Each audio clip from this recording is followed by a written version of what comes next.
Term को हम लोग लास्ट टर्म भी बोलते हैं। लास्ट टर्म भी बोल सकते हैं भाई, वो एनवे नंबर का आ रही है मतलब आपके लिए सबसे आखिरी टर्म हुई। तो also last term is defined by a plus a minus 1 into last term का भी हम लोग यही फार्मूला लिखेंगे। एक और क्वेश्चन लिखिए। क्वेश्चन आपका ये है, the last term of progression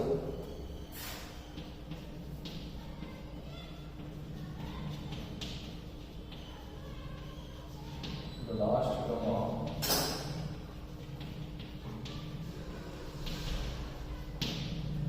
एक ही है लास्ट टर्म ऑफ प्रोग्रेशन और वो है 8, 15, 22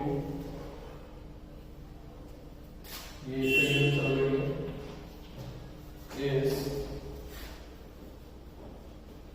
218 इज 218।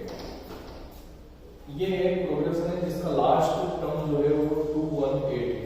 आपको क्या फाइंड करना है? Find number of terms. Find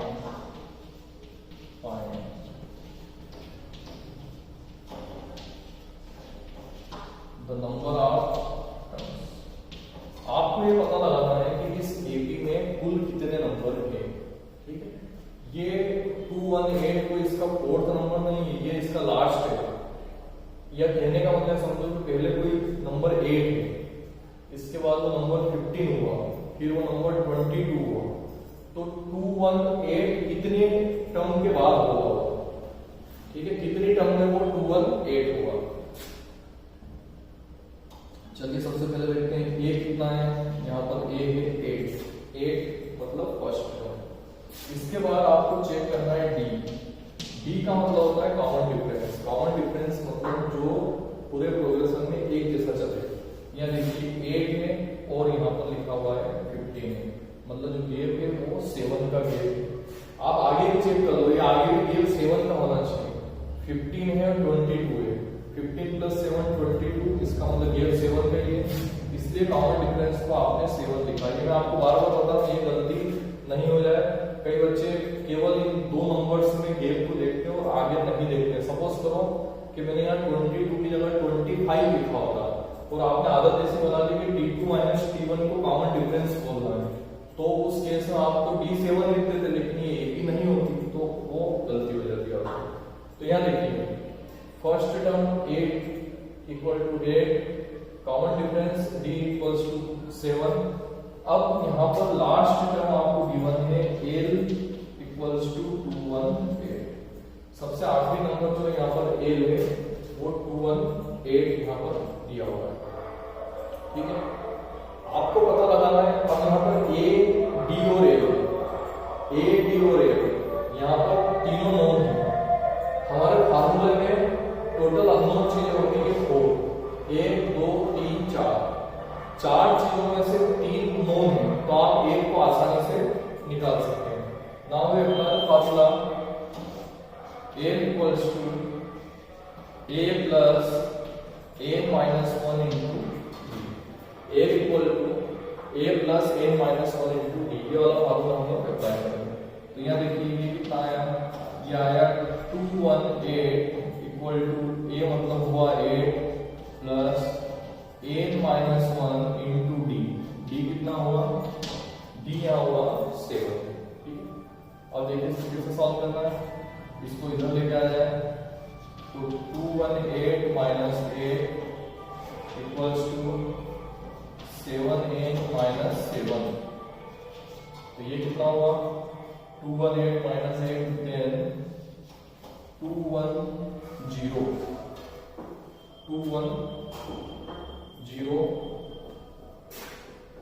और इक्वल्स टू कितना हुआ? इक्वल्स टू में हुआ 7n माइनस 7। ठीक है, अब आप इसको सॉल्व करके आपको n की वैल्यू फाइंड करना है।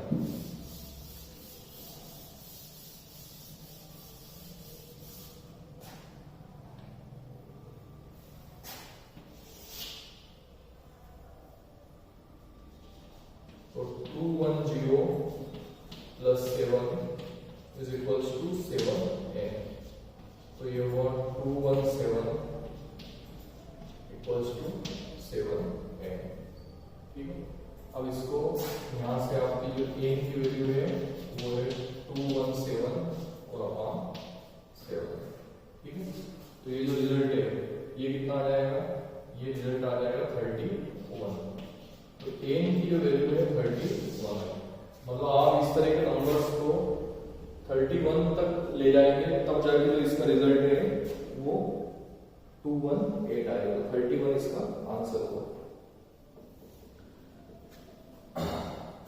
अब इसी चीज को कुछ नए तरीके से पूछ सकते हैं। जैसे मैं क्वेश्चन आपका ये लिखता हूं और इसमें थोड़ी सी लैंग्वेज को चेंज कर देता हूं।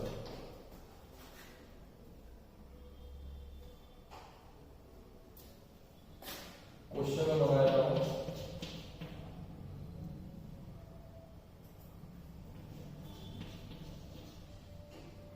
is 219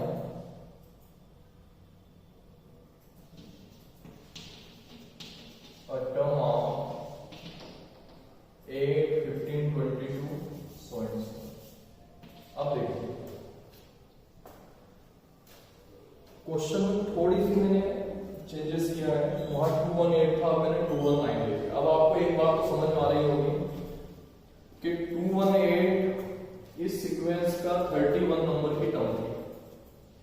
अब मैं आपसे क्वेश्चन पूछ रहा हूं क्या 219 भी सीक्वेंस की कोई टर्म होगी? अब जब 218 थी तो 219 तो होना नहीं। क्यों? क्योंकि गेप तो चल रहा है 7 का, इसलिए 219 तो होगा नहीं। लेकिन ये तो क्वेश्चन हम लोगों का किया हुआ है तो आप लोगों ने अभी आसानी से समझ लिया कि 219 इस सीक्वेंस की कोई टर्म नहीं होगी। लेकिन सपोज करो कि यही पहला क्वेश्चन होता और इसी को मैं सॉल्व करवाना, तो आप पता कैसे लगाते? तो यहाँ पर चूंकि आपको जानकारी में नहीं है कि 219 इस सीक्वेंस का कोई टर्म है या नहीं है, तो आप इस केस में यहाँ लिख सकते हैं लेट इट्स nth टर्म।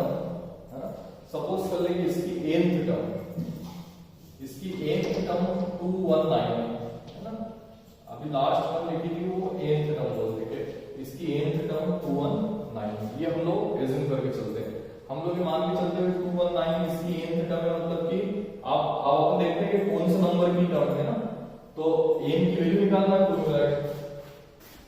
वही बात tn का फार्मूला लगा। tn का फार्मूला क्या होगा? a plus a minus 1 into D. ठीक है, अब यहाँ tn की जगह जो है वो आप रखते हैं 219 रखते हैं, ये 219 रखा। ठीक है, और यहाँ पर 219 माइनस 8 किया तो ये यहाँ पर जो रिजल्ट हुआ वो 211 आया। यहाँ पर जो रिजल्ट है वो 211 आया।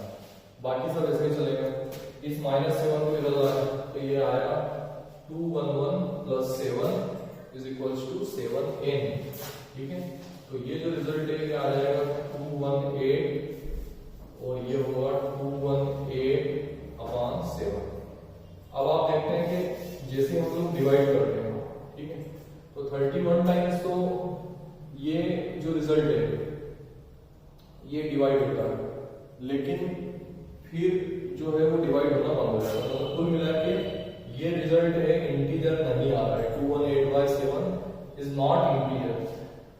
लेकिन आप गौर कीजिए जो टर्म्स होती है वो टर्म्स क्या होती है, या तो पहली टर्म होगी या दूसरी होगी या तीसरी होगी या चौथी होगी। कोई आपको बोल रहा है कि 4.5th टर्म, ठीक है, तो उस बात का कोई मीनिंग नहीं है। टर्म्स मतलब इंटीजर, ठीक है, टर्म्स मतलब ओनली पॉजिटिव इंटीजर। तो पॉजिटिव इंटीजर, तो यहाँ पर चलो पॉजिटिव तो समझ में आता है, ये इंटीजर है क्या? ये इंटीजर नहीं है, ये इंटीजर नहीं है। तो आप यहाँ पर चूंकि ये इंटीजर नहीं है, इस बात का मतलब कहीं ना कहीं आपने गलती की है। अब गलती क्या की है? गलती ये की थी कि हमने इस सीक्वेंस का कोई नंबर 219 ले लिया था, जबकि इस सीक्वेंस का ये नंबर नहीं है। तो हम लोग क्या लिखेंगे यहाँ पर? लास्ट में कंक्लूजन हम लोग यही लिखेंगे कि since n is not an integer, n जो है वो इंटीजर नहीं है, इसलिए 219 इस सीक्वेंस का कोई नंबर नहीं होगा। ठीक है, तो ये आप दो तरह के क्वेश्चंस को आप अच्छे से समझ लें। चलिए और क्वेश्चन देखते हैं हम लोग।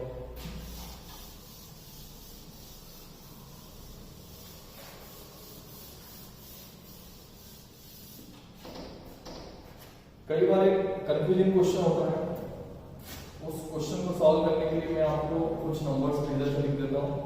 जैसे लिखा है 2, 4, 6, 8, 10, 12 और 14 और एक लिख देता हूँ 16। ठीक है, इस पूरी सीक्वेंस का कोई भी नंबर तो आप आसानी से बताना सीख गए। जैसे आपको 4th टर्म निकालना है, 5th टर्म निकालना है, मतलब आप आसानी से कोई भी टर्म निकाल सकते हैं। लेकिन कई बार क्वेश्चन थोड़ा सा आ जाता है कि इसमें एंड से 5th टर्म निकालो, मतलब आपको सीधे से 5th टर्म नहीं निकालना, इसमें आपको एंड से 5th टर्म निकालना, या इसके लास्ट से इसकी 3rd टर्म निकालना है। स्टार्टिंग से 3rd टर्म देखेंगे तो 6 रहेगी, तो लास्ट से 3rd टर्म इसकी 12 है। तो अब ऐसा नहीं कि आप इसको कहीं देख के बता देंगे, ये नंबर्स कुछ आपके इस तरीके से लिखेंगे। ठीक है, तो एक क्वेश्चन बना लें, find the third term from the end of sequence, find the third term from the end of the sequence 2, 4, 6 up to 16।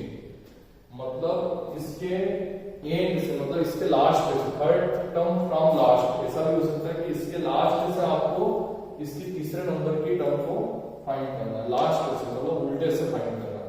ठीक है, तो देखिए इसके लिए फार्मूला बनता है, लेकिन आपको बार बार फार्मूले बनाने की जरूरत नहीं है, क्योंकि आप यदि हर क्वेश्चन का फार्मूला बनाने लग गए तो आप इतना याद नहीं रख पाएंगे एग्जाम में।